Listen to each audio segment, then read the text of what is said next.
Inventors killed by their own inventions. Stockton Rush and the Titanic sub. Stockton Rush had a dream growing up, to be the first man on Mars. However, after discovering that a medical problem with his eyes disqualified him from being in the military, he stopped looking up and started looking down towards the ocean, choosing the impossible. With only a degree in aerospace engineering from Princeton University and his family's vast wealth, Rush founded OceanGate, a company focused on deep-sea tourism. You know where this is going. Rush, who complained about U.S. legislation dragging down commercial submarine innovation with exaggerated safety measures, oversaw the creation of the submersible Titan. The fall of the Titans. The Titan was used to explore the remains of the Titanic. Tragically, Stockton Rush's lack of concern about safety measures brought his own death and 4 undersea passengers. Franz Reichelt and his parachute suit. Franz Reichelt was a French tailor and inventor who was born in 1878 in the Austro-Hungarian Empire.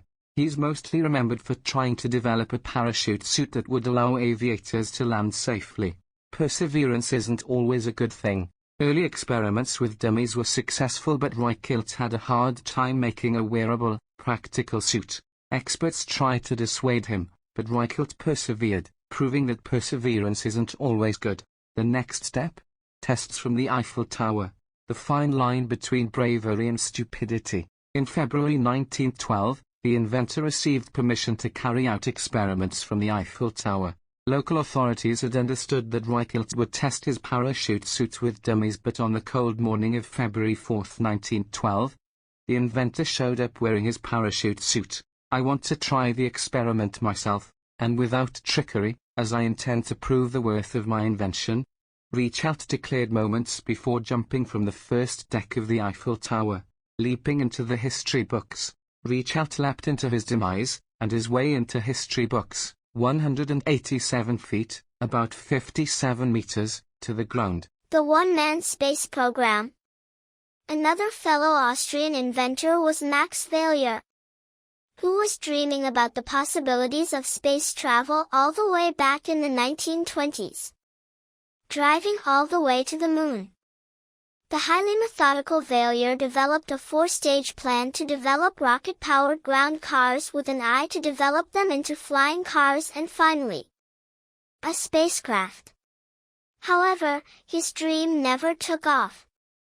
The need for speed. The Austrian aviator managed to make rocket cars that could reach impressive speeds of over 145 miles, 233 kilometers per hour. Crash and burn. Nonetheless, Valier's plans came to an end in 1930 when an alcohol-fueled rocket exploded in his Berlin laboratory, killing him. Shooting for the stars. Valier was far from being the first astronaut, but a few of his protégés went on to become pioneers of rocketry, and a few like Arthur Rudolph even managed to be part of NASA. A very literal Renaissance man, Francis Bacon is a rather fascinating figure from the Elizabethan era. He was a philosopher, statesman, scientist, author, and pioneer of what we now know as the scientific method. He was, very literally, a Renaissance man. Inventor of frozen dinners. During a stay in Highgate, near London, Bacon came up with the idea of opening and stuffing a chicken with snow in order to preserve its flesh. The greatest minds of England. Bacon, believe it or not, didn't die of salmonella. By all accounts, the experiment turned out rather well. Unfortunately, he caught pneumonia while freezing the chicken and died. Still, he remains to be considered one of the greatest minds England has ever produced. There's a reason you never hear of Marxism-Bogdanovism. Like Francis Bacon, Alexander Bogdanov was a bit of everything. A physician, science fiction writer, Bolshevik revolutionary, and philosopher. Here Bogdanov can be seen playing chess with his fellow Marxist and political rival, Vladimir Lenin. Russia yesterday. Russia in the 1920s was a dangerous place full of political intrigue. increasing authoritarianism and economical woes that might be difficult to imagine today. A bloody revolution. It was here where Bogdanov, instead of finding his demise in the gulags or during an endless purge, saved Stalin some work with the help of blood transfusions. Bogdanov's miracle elixir. Bogdanov had developed a theory that blood transfusions could provide him eternal youth. The Soviet philosopher claimed that getting blood from younger people improved his eyesight, stopped his baldness, and made him 10 years younger. To live forever or to die trying.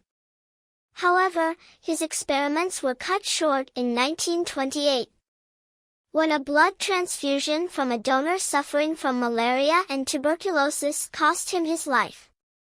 He probably should have stuck to playing chess with comrades instead.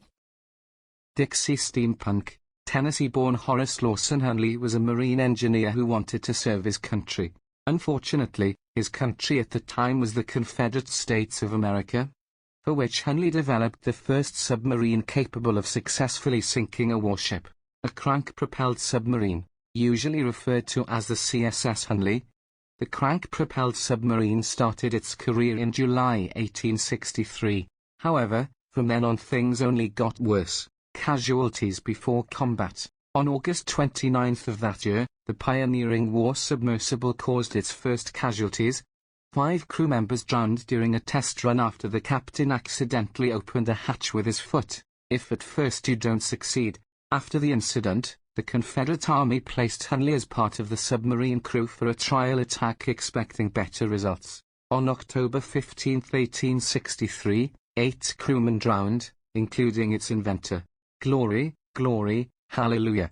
Glory finally came for the CSS Hunley on February 17, 1864.